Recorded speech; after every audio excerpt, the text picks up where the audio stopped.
I'm Jeremiah Adams, and we are here with Violetta Zane. We are doing our continued study of The Guardian, an immersive journey into the life and work of Shoghi Effendi.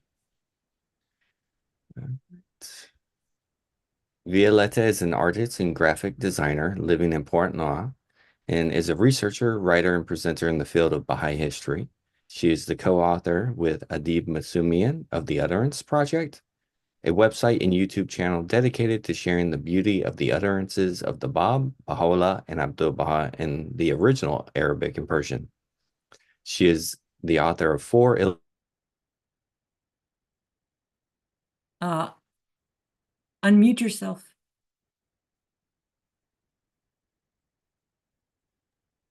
I'm so sorry about that. Hello, welcome back. I'm Jeremiah, and we are here continuing the series. And this is the series on The The Guardian. Guardian, an immersive journey into the life and work of Shoghi Effendi.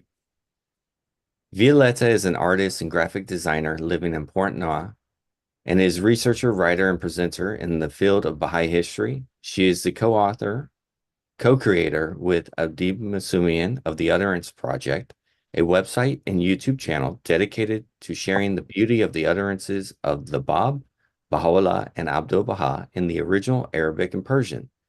She is the author of 4 illustrated chronologies on the lives of the central figures: The Primal Point, The Blessed Beauty, The Extraordinary Life of Abdul Baha, and The Guardian. She has given over 100 talks on Baha'i history since 2021, including 70 talks on the Clearwater YouTube channel so far. And this is the 17th of this particular session on Shoghi Effendi.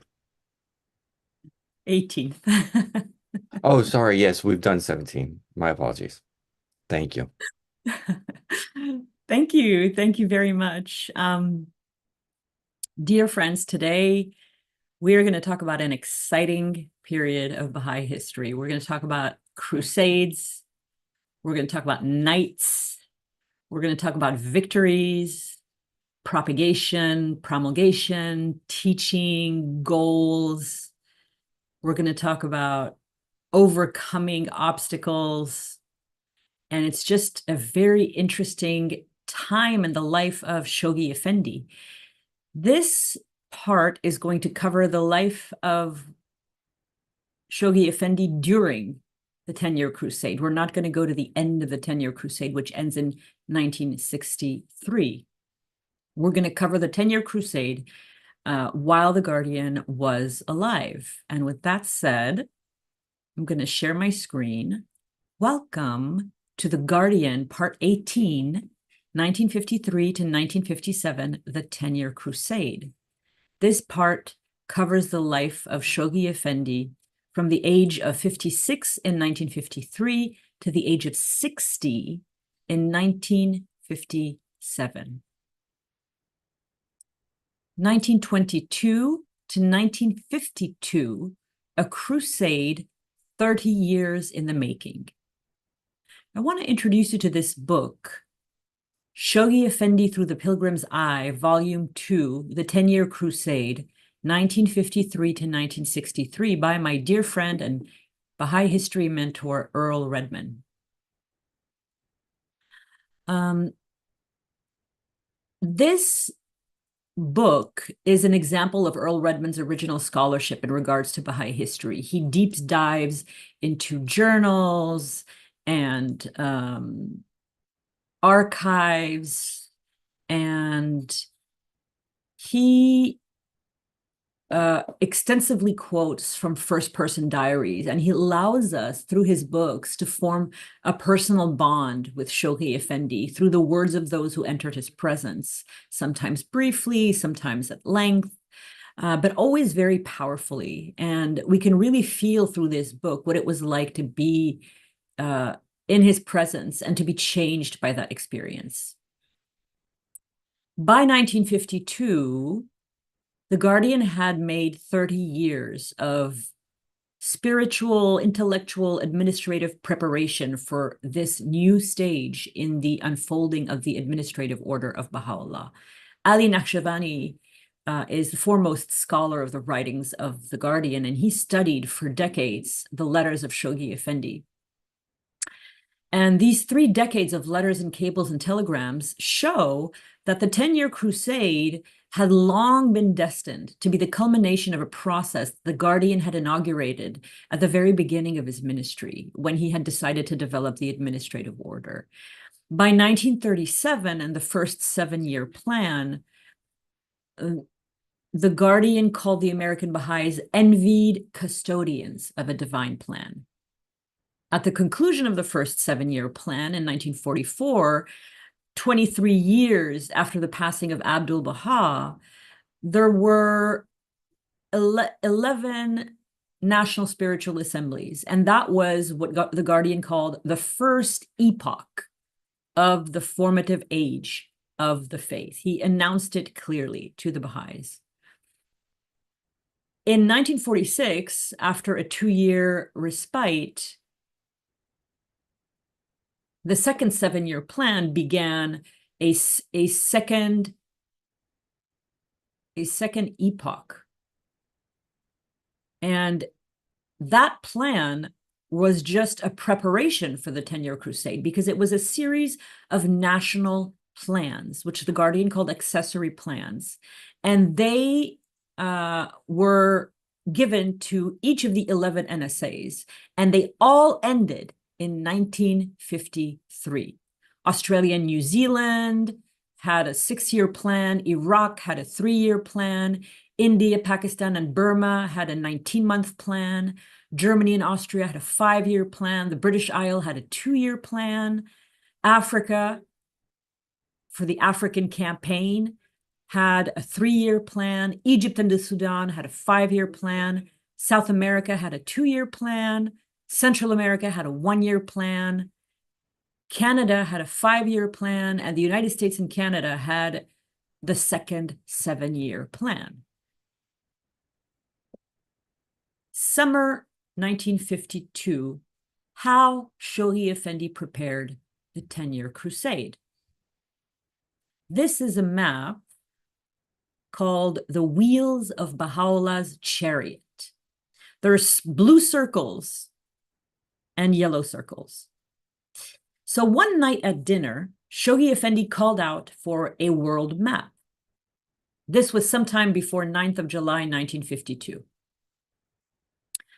On the map, the Guardian drew 11 circles, the blue circles on this map, around the current national spiritual assemblies in 1952. And then he drew 11 other circles, the yellow circles, encompassing yellow territories, which were where he wanted the next 11 national spiritual assemblies to be established by the end of the 10-year crusade. And he, the Guardian himself, called this map the Wheels of Baha'u'llah's Chariot. In the summer of 1952, Ruhiyyah Khanum and Shoghi Effendi went to Switzerland. Before he left, the Guardian had requested from all the different national spiritual assemblies the names of territories and islands on all 5 continents.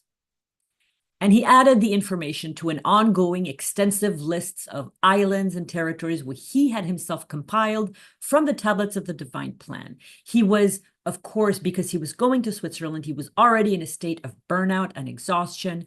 And Ruhiyyah Khanum and he had left for him to get some strength back. And they traveled to a town well known for its healing waters so that he could take a cure.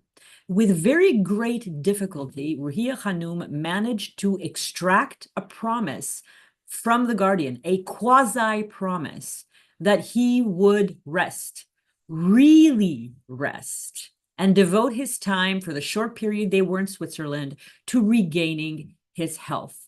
The idea was that Shoghi Effendi would enjoy the pleasant summer of Switzerland and the long alleys of leafy trees on his way to drink a glass of water from the various fountains at specific times of day.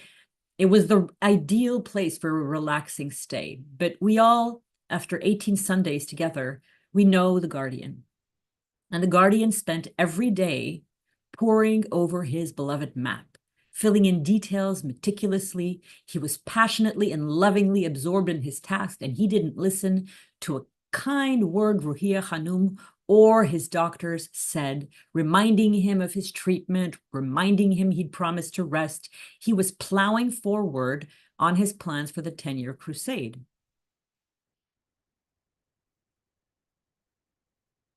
June to August 1952, the Guardian announces the 10-year crusade. On the 30th of June, 1952, the Guardian wrote one of the most emotional and powerful appeals that pierced the hearts of the Baha'is around the world.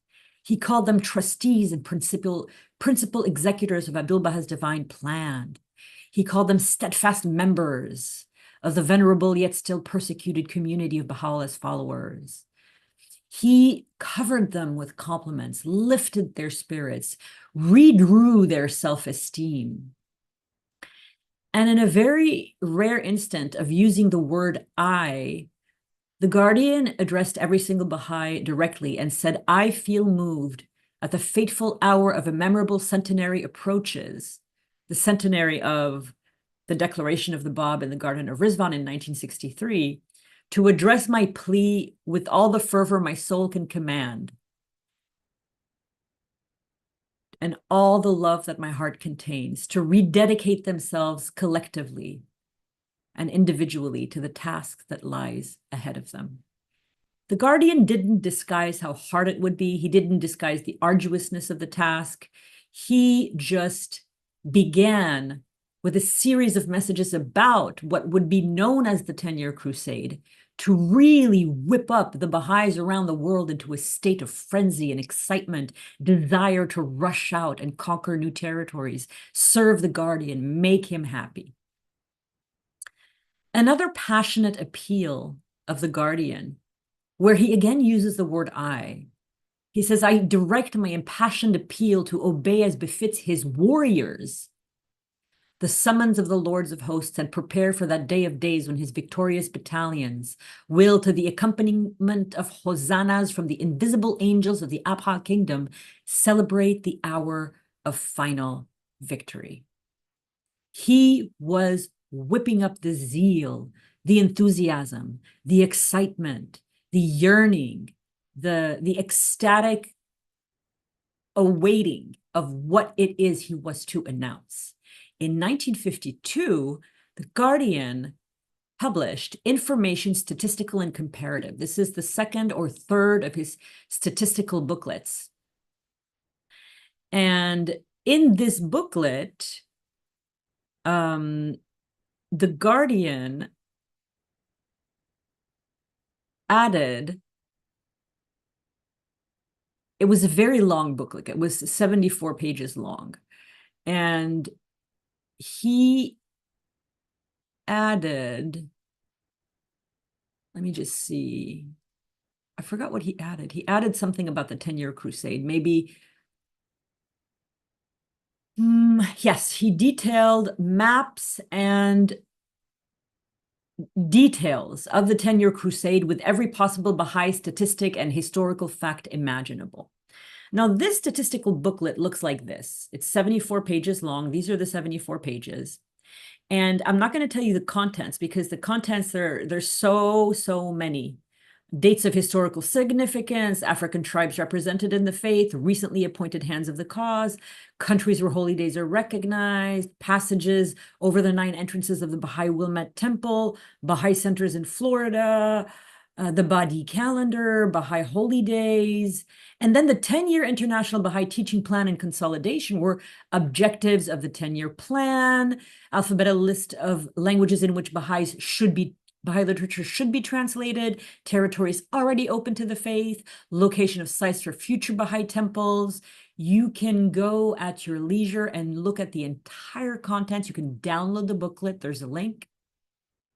But what I want to talk about now is 2 of the things that were included in that booklet that are very important, which are August to October 1952, the 4 goals and the 27 objectives of the 10-Year Crusade. They are 2 separate things. The 4 main goals of the 10-Year Crusade were: 1, developing the institutions at the Baha'i World Center; 2, elaborating 12 national plans for the 10-Year Crusade; 3, systematic consolidation of all territories open to the faith; and 4, opening the remaining 131 virgin territories on the planet where no Baha'i had ever set foot to the faith. In late August 1952, Shoghi Effendi returned from Switzerland with a visible, palpable, renewed energy.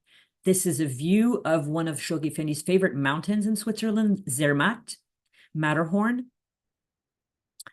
When he returned in late August 1952, Leroy Iowes picked up Shoghi Effendi and Ruhiya Hanum from the airport. And as he was riding with them back to Haifa, he immediately sensed a new energy in the Guardian. He said, quote, he was speaking in a different vein. Leroy was a very intuitive man, and he could instantly feel that something momentous had happened. A turning point in the history of the faith was at hand. So he waited. That evening, when the Guardian came down for dinner, he was happy and enthusiastic, and he said to Leroy, I have been very busy this summer. I have worked out a teaching program for the Baha'is of the world. I would like to tell you about it and see what you think. So the Guardian outlined the 10-Year Crusade with dazzling and forceful clarity. And then he asked to Leroy, well, what do you think? Everyone seated at the table, because they weren't alone, was overwhelmed. They didn't know what to think about what the Guardian had just said. Shoghi Effendi reiterated the various components of the 10-Year Crusade and asked Leroy Iowes which of these objectives would be the easiest to attain. Leroy Iowes answered, I believe the easiest objective to attain would be to establish the faith in those 131 new countries. To be the first Baha'i in a new place is glamorous, and you're going to have many people immediately wanting to do that. Solid answer. The Guardian asked Leroy again, well, what do you think would be most difficult? More difficult will be raising all the money you need. The Baha'is hold on to their money for too long. And what will be the most difficult? The consolidation you have outlined, Shoghi Effendi, just because it's drudgery, just plain drudgery, right on the home front when there's no glory associated with it, that is going to be hard. The Guardian said, I agree with you. I think it will be like that. 2 months later, on the 8th of October, 1952, the Guardian launched the 10-Year Crusade. Feel our propitious to proclaim to the entire Baha'i world the projected launching, the fate-laden, soul-stirring, decades-long, world-embracing spiritual crusade.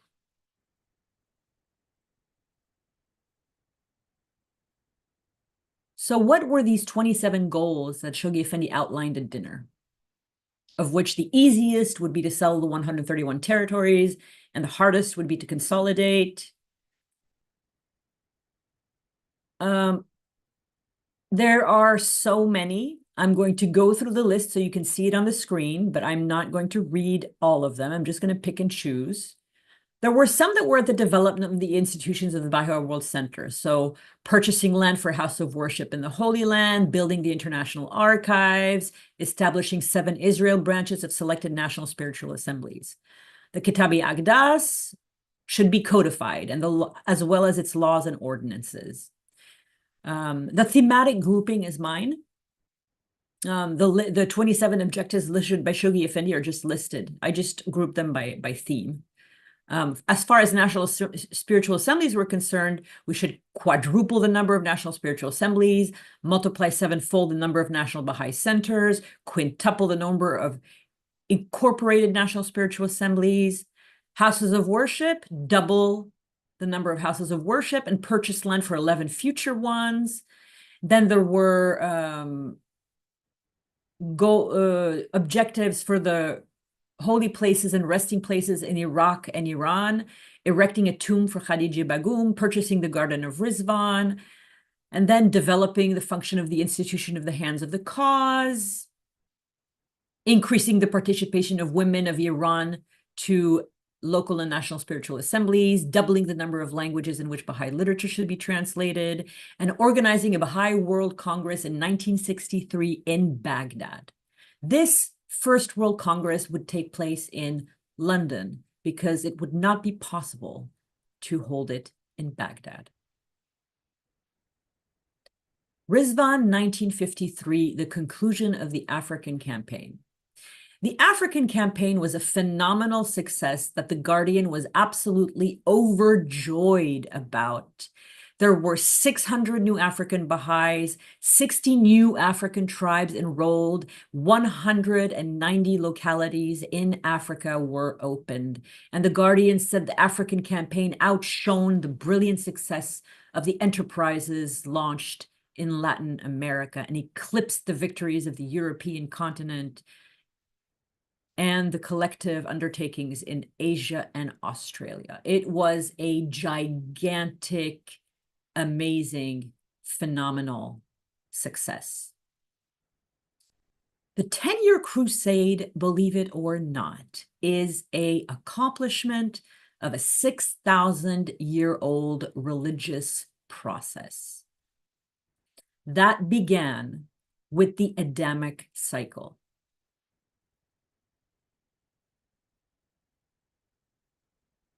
Before I outline what are the 9 other steps to this one, the Guardian spoke about in May 1953, he said, "Let there be no mistake. The avowed, the primary aim of this spiritual crusade," he referred to it by different terms, which I'm going to outline later, but the most well-known term is the 10-Year Crusade, "is none other than the conquest of the citadel of men's hearts.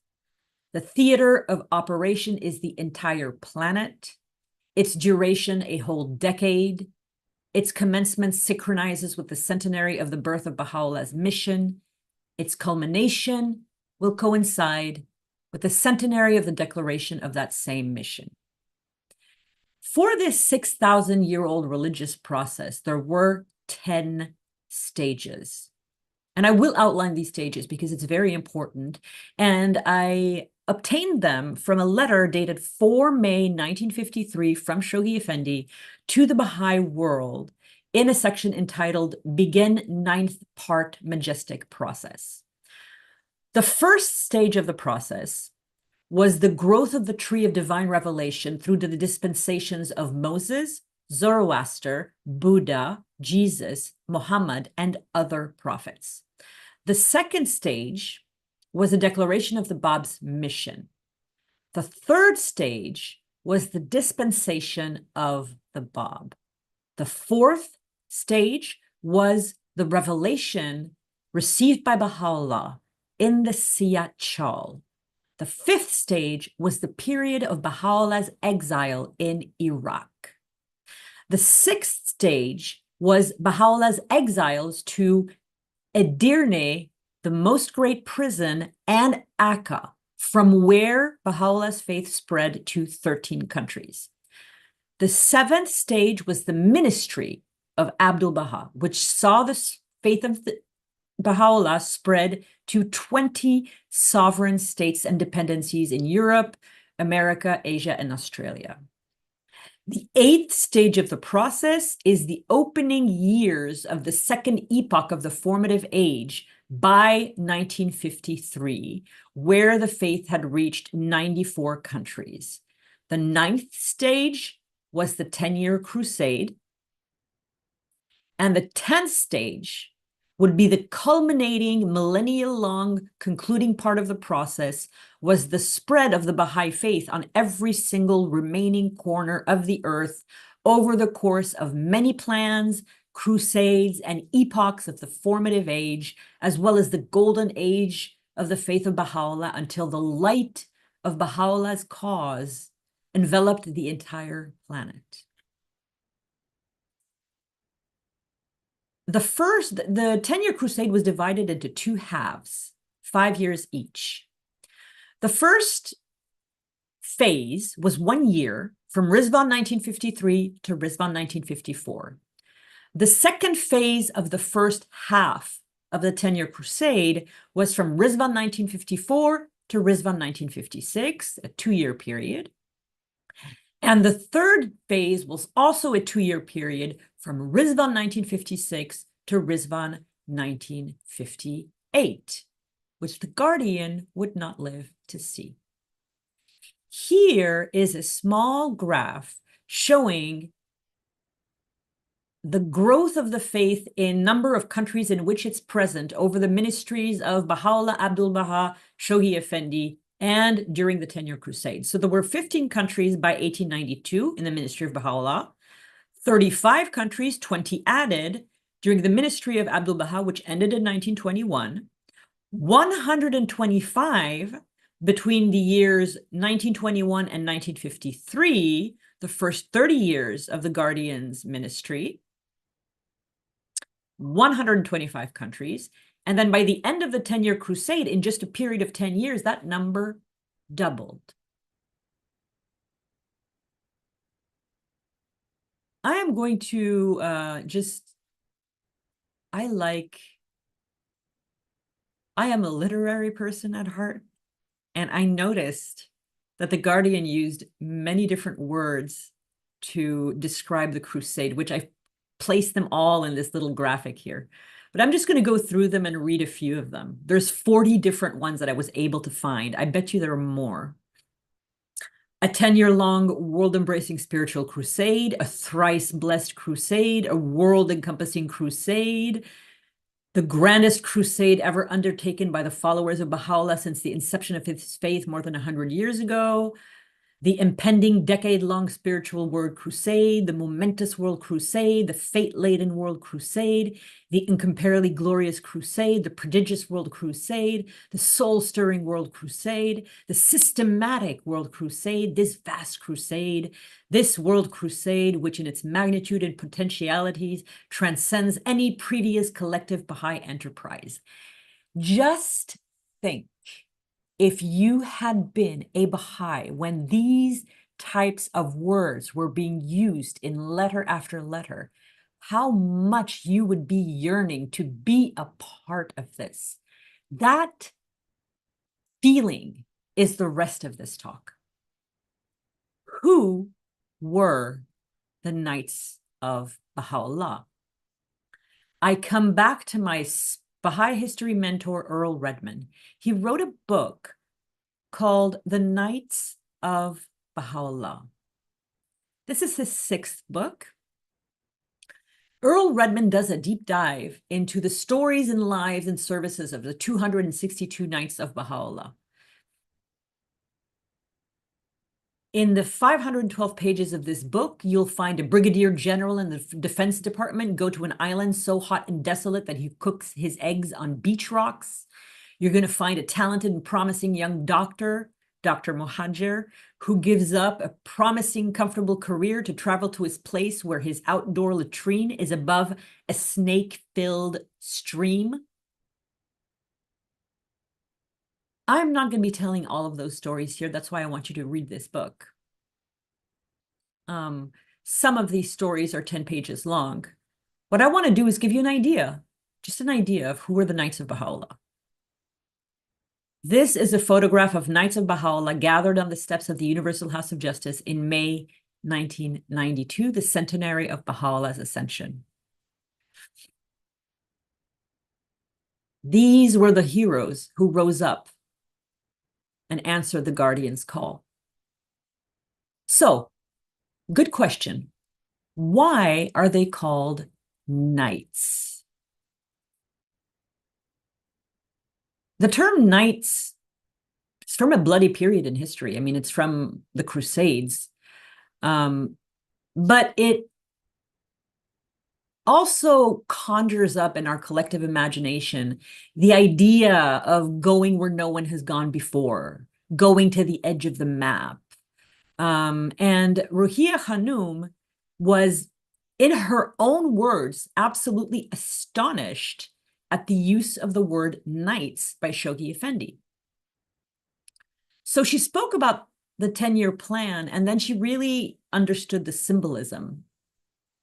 She said, when you received your knighthood, back in the day, really, you had a certain oath of allegiance that you had to take and service you had to render.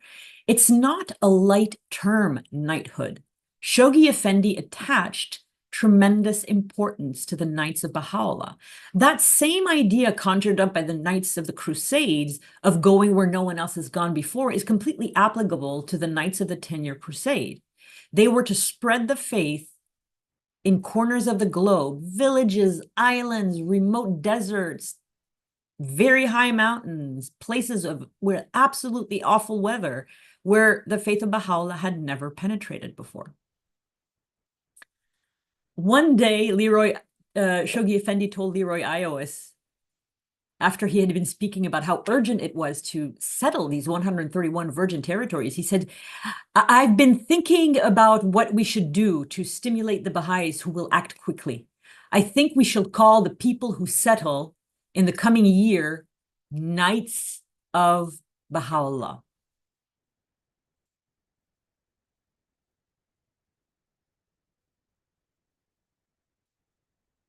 They would be Shoghi Effendi's conquerors of the entire globe. And he used the word conquerors. These are 25 images of Knights of Baha'u'lláh. I'm not going to read you the descriptions because there are 25 of them. You can tell me in the fireside portion of this talk which ones you recognized. There would be in total 257 Knights of Baha'u'lláh, 252 by 1963, and 5 additional ones after the end of the 10-Year Crusade. I will get to both of those. The gender spread was astonishingly equal. There were 126 women and 131 men. There were 56 married couple, 12 of them just newly married, and 69 single women and 66 single men. Very, very equal. They came from all backgrounds. Some had been Baha'is for generations. Some had been Baha'is less than 2 years. The age gap was phenomenal. 13 Knights of Baha'u'lláh were teenagers and 11 were over the age of 70. They were also on the spectrum of disability. One Knight of Baha'u'lláh, Catherine Huxtable, was in a wheelchair, and another, Jean Doluran, was partially disabled from polio when she was 16. The very, very, very first knight to reach his destination, he arrived in Mogadishu, Somalia, was Sohail Samandari on 19th of March, 1953. The last Knights of Baha'u'lláh during the 10-Year Crusade, which ended in 1963, were Abbas and Riḍván Katirai, who settled the Sakhalin Island, in March 1990. They were the last ones in March 1990. There were 2 double Knights of Baha'u'lláh who opened 2 virgin territories each, a woman, Elise Schreiber, and a man, Udaya Narayan Singh. Elise Schreiber opened St. Thomas Island and the Spanish Guinea, both in March of 1954. And Udaya Narayan Singh was a Knight of Baha'u'lláh for 2 territories, Sikkim and Tibet. 3 Knights of Baha'u'lláh were future hands of the cause. Rahmatullah Muhajir, the snake-filled pit. Patrick Robarts, he settled the Ashanti Protectorate. Dr. Rahmatullah Muhajir settled the Mentawai Islands. And Enoch Olinga, the Knight of Baha'u'lláh for the British Cameroons. On the 7th of December, 1953, the Guardian's marching orders for the Knights of Baha'u'lláh. You are now the representative of your faith in your area, and the beloved guardian assures that you will arise to the great opportunity that has come to you to become one to quicken the souls in your virgin territory and become the spiritual conqueror of that new land. The guardian realizes that you will have many problems and difficulties, but he urges you to persevere under all circumstances, not to become disheartened in any way, but relying solely on Baha'u'llah and his quickening spirit, arise at once and carry forward the teaching work. The guardian makes the following suggestion in regard to teaching in virgin areas at this critical time. 1, no publicity should be secured. 2, no articles in newspapers or magazines. 3, do not contact authorities or political leaders. 4, do not discuss government policies in any way. 5, no effort should be made towards public proclamation. 6, proceed with great caution. 7, be wise in the manner in which the Baha'i faith teachings are presented.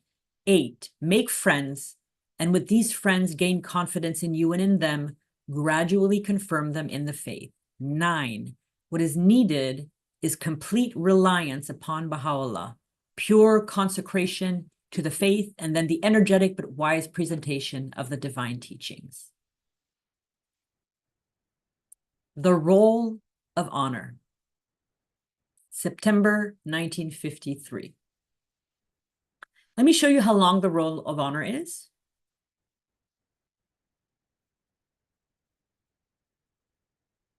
There you go. This is the largest image available on the internet, and you can download it from the chronology. In his cable on 28 May 1953, the Guardian said, planning to inscribe in chronological order the names of the spiritual conquerors on an illuminated roll of honor to be deposited underneath the entrance door of the inner sanctuary of the tomb of Baha'u'llah as a permanent memorial for the contribution by the champions of the faith at the victorious conclusion of the opening campaign of the global crusade.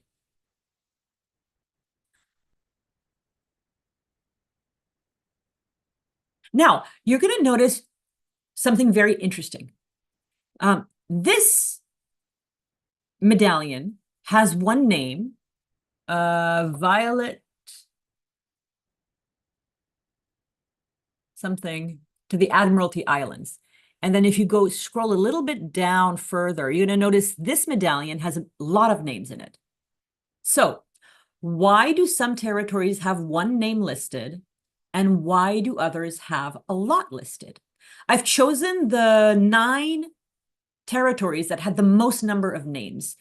Top to bottom, left to right, we have Southern Rhodesia, Spanish Morocco, Moroccan Zone, Monaco, Brunei, French Togoland, Diu Island, and the Bahamas Islands. Earl Redman gives a magnificent explanation in his books on the Knights of Baha'u'lláh. He says that the Guardian opened the roll of honor for the Knights the first year of the plan, between 1953 and 1954. Any Baha'i entering what was a virgin territory would be a knight. So if one person went to the Admiralty Island, like Violet, she was the only one that went there, her name would be on the Admiralty Island medallion alone.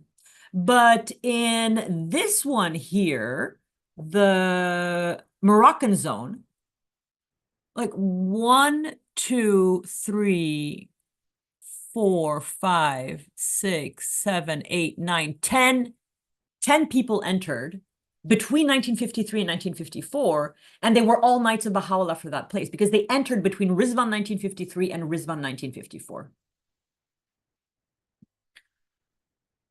So even if it had already been settled, it didn't cancel the virgin territory. You could have 3 people who were Knights of Baha'u'lláh for the same place as long as they entered it by Riḍván 1954. There's that 12-month period. So now, virgin territories opened by Knights of Baha'u'lláh. I have 2 sections for this. The first section is during the 10-year crusade. The entire world was open except for 5 places in white on this map. And because I like my chronologies to be encyclopedic, you can go continent by continent, country by country with the modern name of the country, and you can see who settled where at what date. And I am definitely not reading that. So what about the last 5 countries? The 5 remaining virgin territories opened after the 10-year crusade, and I am definitely going to read all of these, are Romania, which was opened in 1968 by Fereydun Khazrai. Belarus, in the same neighborhood, opened in 1978 by Helmut Winkelbeck. Moldova, also in the same neighborhood, was opened in 1984 by Anna-Marie Kruger-Browns. Mongolia, in the center of Asia, was opened by Sean Hinton in 1988. And this little, I enlarged it here. This is the Sakhalin Islands. This is the last territory ever settled by Baha'is, last place on earth that the faith of Baha'u'lláh penetrated was the Sakhalin Island in Russia, settled by Abbas and Rezvaniye Kachirai. So because I am a storyteller, much more than I am a historian, I'm going to tell you stories of 5 Knights of Bahá'u'lláh, because now we know the prophecies behind the 10-year crusade. We know the objectives, we know the goals, we know that it was 30 years in the making, we know about the knights, we know about the honor roll, we know about the territories, but we want to know what it was really like. And that's where we're going next. October 1953, Ali and Violette Nakhchivanti and the 5,000-kilometer adventure. This photograph, sitting left to right, is Enoch Olinga, the Knight of Baha'u'lláh for British Cameroons and future Hand of the Cause, and a very young, very handsome Ali Nakhchivanti, future member of the Universal House of Justice. In the back, standing left to right, we have 3 Knights of Baha'u'lláh: Samuel Najiki, David Tanyi, and Benedict Ibala. When Enoch Olinga, who was at the time living in East Africa, in Kampala, Uganda, raised his hand and volunteered to pioneer to answer the Guardian's call, he wanted to go to the British Cameroons. And Ali Nakhchivanti asked him why, and Enoch Olinga said, because it's the farthest goal from here. Soon after becoming a Baha'i in Kampala, Enoch Olinga, together with his new believer friends, Max Kanyerezi and Samson Mungono, responded to the Guardian's call and left their home in Uganda to fulfill pioneering goals.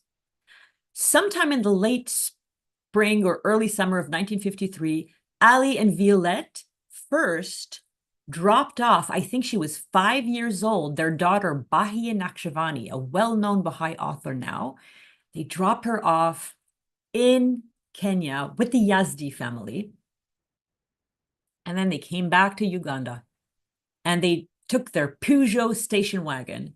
And for 3 months, they traveled from Uganda to Central Africa, covering an astonishing 5,000 kilometers to drop off their 3 beloved Ugandan Baha'is at their pioneering posts for them to become Knights of Baha'u'lláh. The first leg of the journey was from Uganda to the Belgian Congo, now the Democratic Republic of Congo. They dropped off Samson Mungono. Samson Mungono would not be a Knight of Baha'u'lláh because the Guardian and Ruhiya Khanum had opened the Belgian Congo to the faith when they traveled across the Belgian Congo in 1940. So he would just be a pioneer, not a Knight of Baha'u'lláh. The second leg of the journey went from the Belgian Congo to the French Congo to Brazzaville, where I live, to drop off Max Kanyerezi. And Max Kanyerezi became the Knight of Baha'u'lláh for French Congo, but now it's called the Republic of Congo in the September of 1953. And the third leg of the journey was the hardest because they went north from where I live, along the coast, kind of, but in the forest, through Gabon, which is the neighboring country to the north of me. And they were unable to continue by car. So in Okolinga, they had a problem with their car. So in Okolinga walked 56 miles through thick forest to get help. And he was battered by tropical rain, and he had to avoid elephants.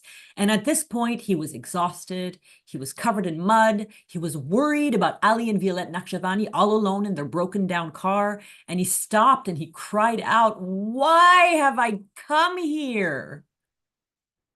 I have left my family in Uganda. I've come here in the jungles of Cameroon. Why am I here?" And I love this because how many nights must have cried that out? And Okolinga fell asleep, and he dreamt that the guardian held his hand, pulled him out of the mud, sat next to him and said, "I am so pleased with you." And Okolinga woke up a different man. He continued walking to get help, but Ali and Violette Naqshbandi caught up to him, having managed to repair the car since he had started walking. When they found him, he was so ill he had to be hospitalized for 2 days and couldn't travel for a week. By mid-October, they were back on the road and they dropped off Okolinga in British Cameroon, where he became a Knight of Baha'u'lláh. Having accomplished this absolutely superhuman feat, and you have to understand, Central Africa, just imagine the Amazon probably. That's what they were driving through. I mean, it is amazing they managed to do this. They returned 2,500 kilometers back and retrieved their daughter, Bahia Naqshbandi. Meanwhile, Okolinga stayed behind. And that, my friends, is our second story. Okolinga, the father of victories. This is Okolinga. And on the right, we have 3 of Okolinga's 5 spiritual children who would become Knights of Baha'u'lláh. We've seen them in the previous photograph as well. We have David Tagny standing, Benedict Ibala on the left, and Samuel Njiki on the right.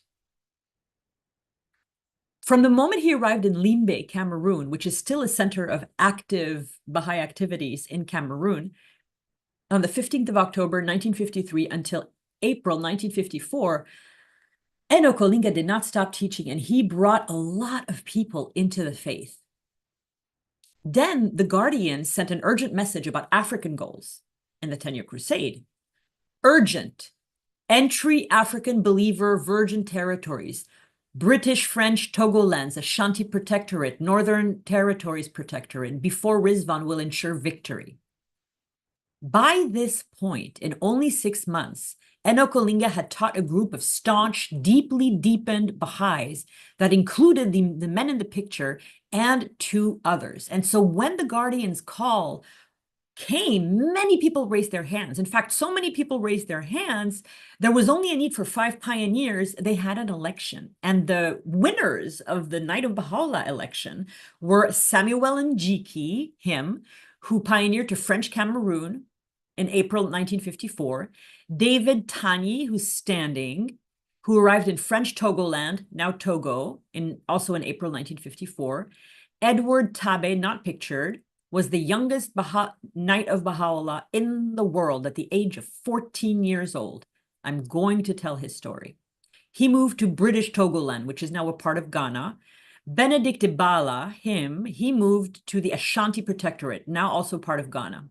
And another not pictured one is Martin Manga, who settled in the Northern Territories Protectorate.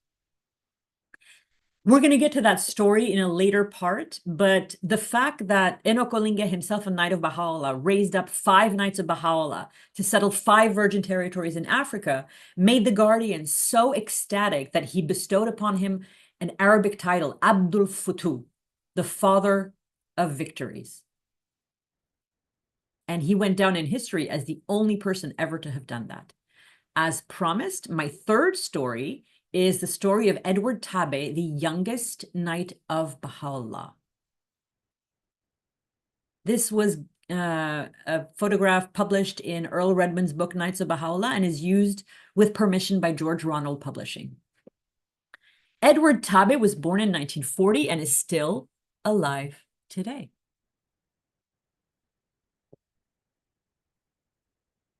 Edward Tabe was introduced to the faith when he was 13, and he was working as a messenger at the Limbe Hospital. He belonged to the same tribe as David Tanyi, another Knight of Baha'u'lláh, and Inokolinga taught them both the faith in late 1953, 4 months before receiving the message from the Guardian asking them to pioneer to Africa. A week after he became a Baha'i, he volunteered to become a Knight of Baha'u'lláh.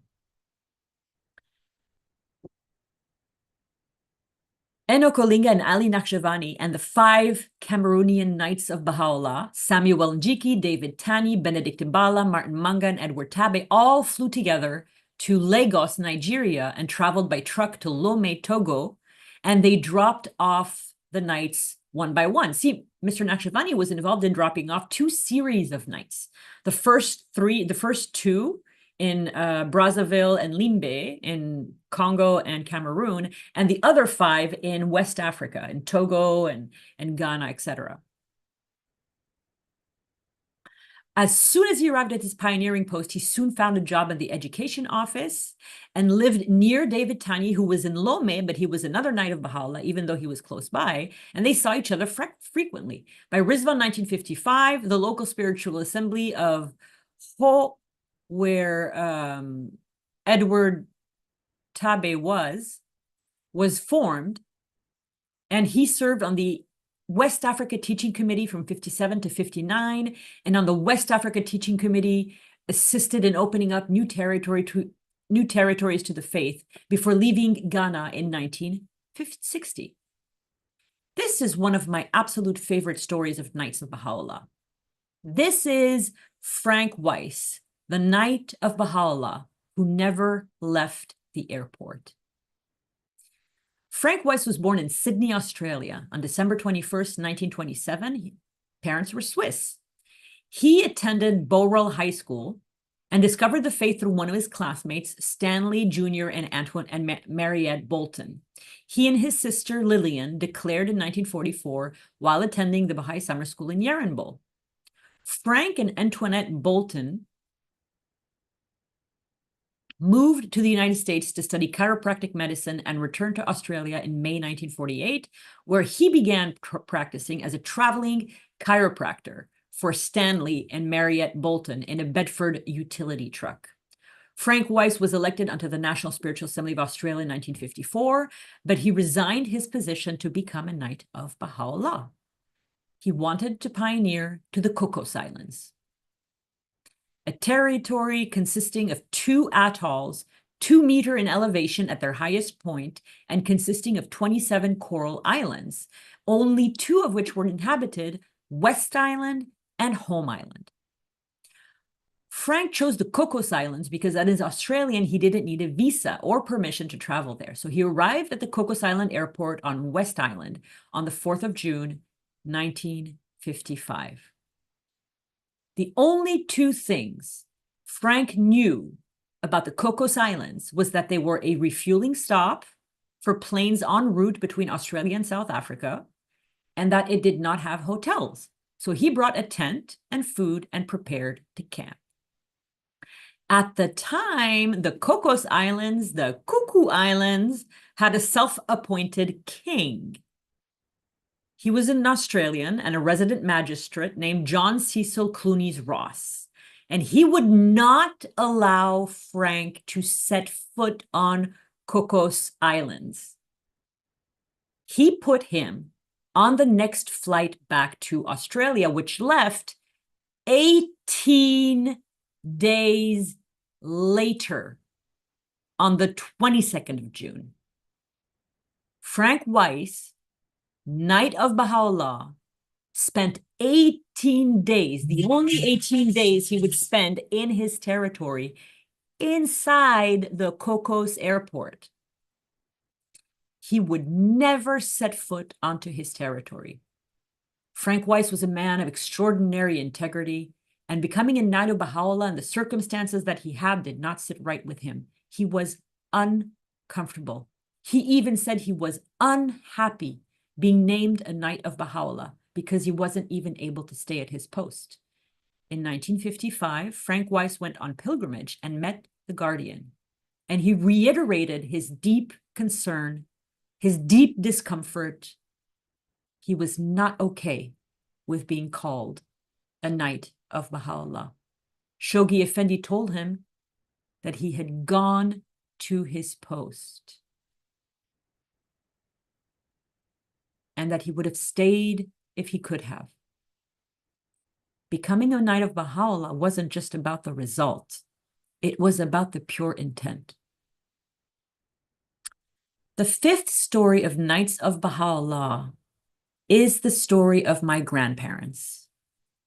This is my grandfather, Fawzi Zainul Abidin. This is my grandmother, Bahia Zainul Abidin. We shortened it when they emigrated to the US to Zain. This is my father, Kamal. This is my uncle, Sharif. And this is Mr. Masroor. Richard Walters, a knight for Morocco International Zone. This is Abdullah Mezba and Fuad Ahmadpour in the back.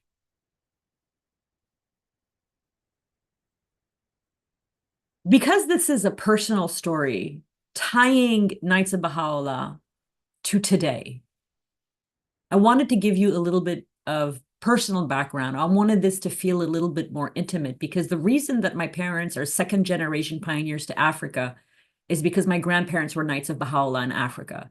And the reason why I am a third generation pioneer in Africa is because of them. So I want to tell you a little bit about how they grew up and how they rose up to pioneer. My grandmother, Bahia Saad el-Din, was born on the 18th of November, 1926, on the 5th floor of an apartment building in Port Said, Egypt. Where she grew up, there were horses, goats, chickens, mulberry trees. Her mother, Ismat Ali Effendi, was the daughter of the first Egyptian Baha'i, Ibrahim Effendi Ali. And her father was a Lebanese landowner, Ali Saad el-Din. Abdul Baha had arranged the marriage between Ali Saad el-Din, who lived in Palestine, and my grandmother's mother, the daughter of the first Egyptian Baha'i. Ali Saad el-Din, my great-grandfather, grew oranges up and down the coast of Palestine from Jaffa and Haifa, and he shipped them out in wooden crates, individually wrapped in silk paper. His lands were donated to the faith. And Mr. Ali Naqshbandi once pointed out to me when I served at the World Center that a very, very tiny, tiny corner of the edge of a column of the seat of the Universal House of Justice stood on what used to have been my great-grandfather's land.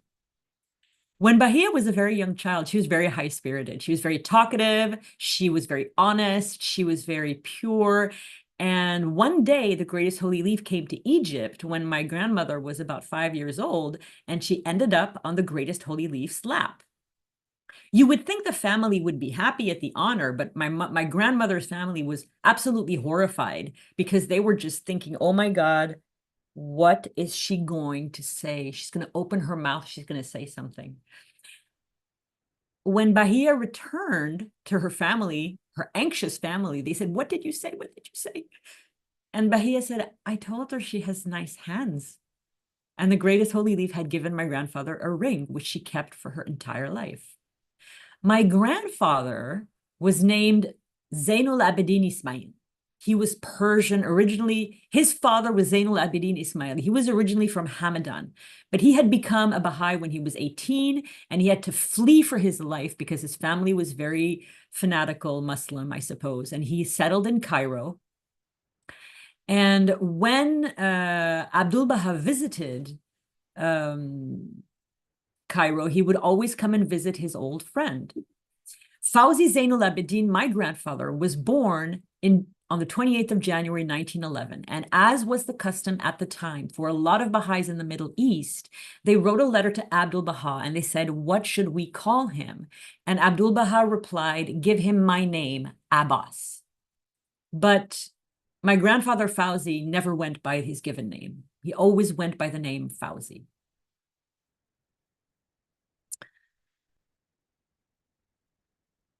when he was 20 years old, my grandfather Fauzi began studies of fine art. He was a phenomenal artist, and there are people all over the world, and especially North Africa and the Los Angeles area, who have gorgeous paintings of his. In fact, he was the one who designed the resting place for Lua Getzinger and Mirza Abul Fazl, which bears a striking resemblance to the monument of the resting place of the Guardian. The Guardian approved his design, and it was later built. It was a column resting on an open book. In 1953, Ali Akbar Furutan visited Egypt. By this point, Fauzi and Bahia, who had an age difference of about 17 years. She was very young. They were married in 1946. So 6 years later, Ali Akbar Furutan visited Egypt and made a passionate plea for pioneers. Fauzi at that point had stepped out of the room. So Bahia just raised her hand without her husband's consent. And the family was written down as volunteers to go pioneering. So Fauzi, in his characteristic niceness, let Bahia pick their goal country. She said to him, bring me the globe. I will spin it. I'll drop my finger on it, and that's where we're going to go. So that's what they did. They spun the globe. My grandmother put her finger down, and her finger landed on Spanish Morocco, which was the Virgin Territories and one of the Guardian's goals. So Fauzi and Bahia and their two sons, who were 6 and 1, arrived in Tétouan, Morocco at the onset of the World Crusade on 11 October 1953 on a hope and a prayer and a 15-day visa and a one-way ticket. A Spanish security agent recognized Fauzi's artistic talent, and he began making drawings for his upcoming publication. Bahia immediately found a job at a travel agency. Then my grandfather became a member of the Faculty of Fine Arts in Tétouan, where he exhibited his work locally, and he began forging strong and loving friendships in Tétouan. He was a very loving teacher, and he was a perfect Arabic speaker because he was born and raised in Egypt, and he knew the Quran and he knew the Islamic prophecies, and he had this very charming habit of when somebody had converted, he would always write his spiritual children letters on every 19-day feast, deepening them further in the faith and making all these beautiful gilded drawings on the sides of the letters. It was just, people just fell in love when they met Fauzi and Bahia. They were very effective teachers, but from the very beginning, they were very sensitive, and they refused to be elected to any local spiritual assembly. They said, we will just be wind in the sails.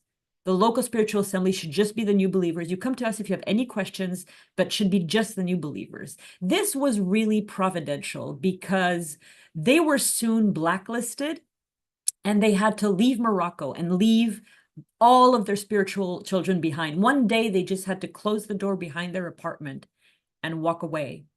And the Moroccan Baha'i community had been managing itself for years by that point. And the fact that the pioneers had never been in the local spiritual assembly was a godsend. It was a sort of an inspiration from God that they had not been active in the local spiritual assembly. Because this story is really only concerned with Knights of Bahá'u'lláh, I'm going to stop at this point of the story, but the rest of the dangers that were faced by the Baha'is of Morocco,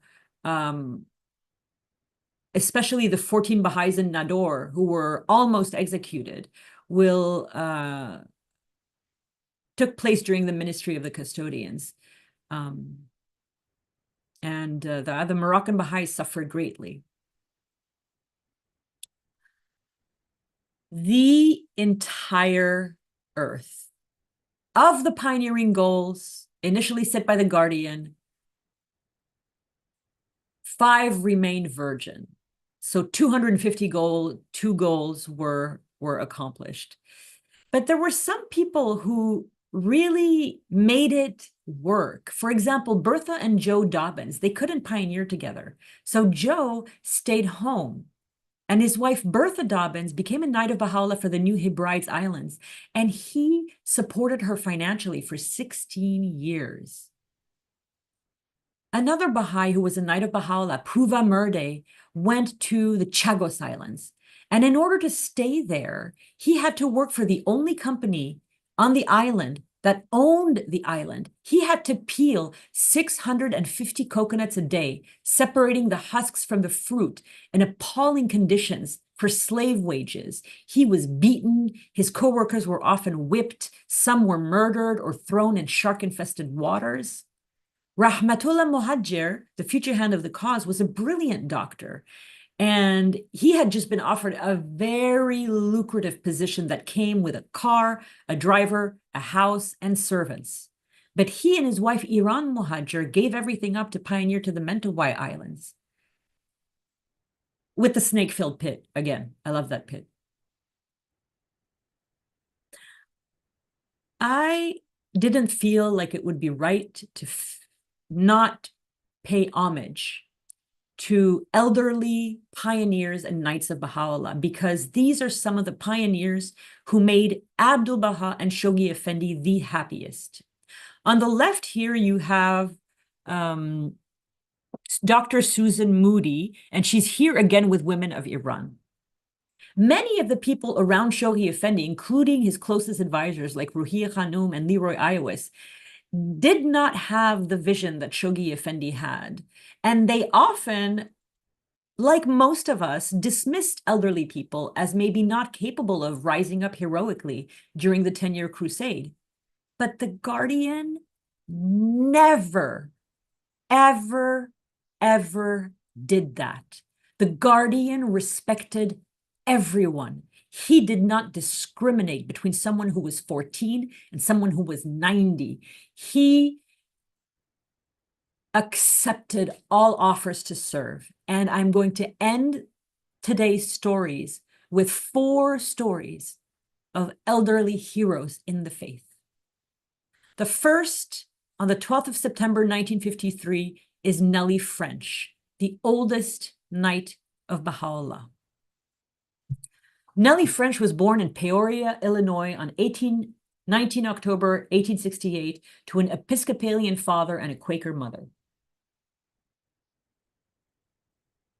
She was born 2 months after Baha'u'lláh entered the Most Great Prison.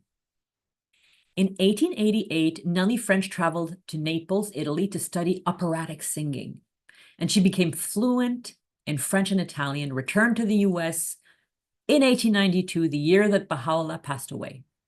Nellie French was one of the oldest Baha'is and the earliest Baha'is in the United States, learning of the faith in 1896 in Chicago. After this, she moved to Arizona and then Pasadena, California. In 1921, she went on pilgrimage and met Abdul Baha in the last months of his life. 8 years later, in 1929, Nellie was elected to the National Spiritual Assembly of the United States and Canada. She was chair of the Baha'i World Editorial Committee for 16 years, from 1930 to 1946. She produced Braille plates for the Kitab-i Aqdas and Baha'u'lláh in the New Era in the mid-1930s. She visited Lima, Valparaiso, Magallanes, Sao Paulo, Bahia, and Rio de Janeiro on a lengthy teaching tour of South America. On her second pilgrimage in 1952, at the age of 84, she met Shoghi Effendi.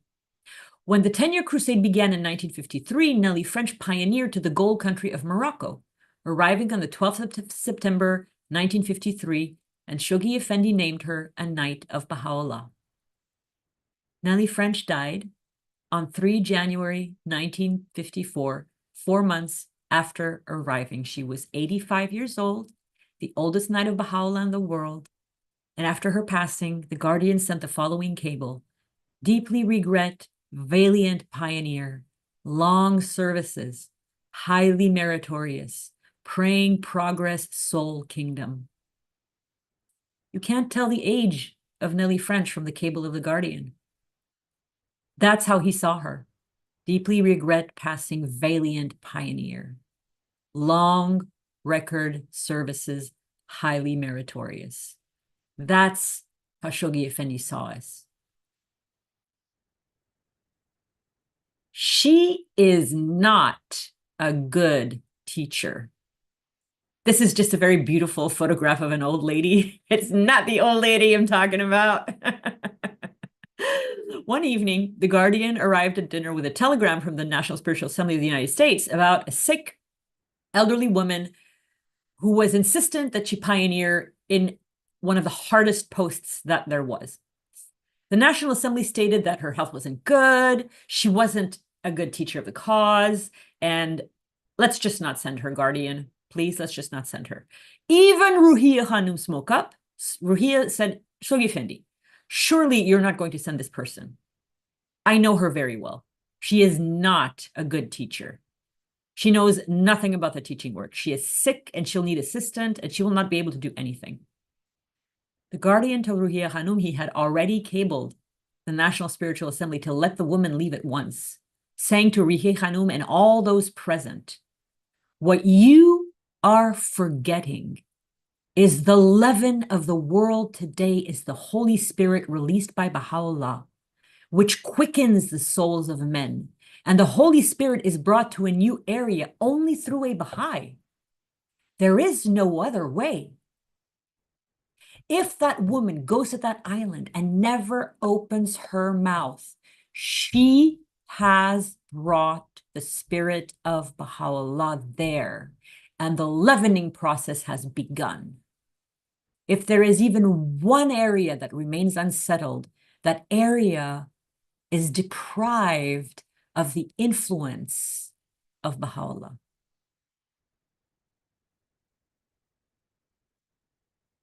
Anti-Victoria, support and encouragement.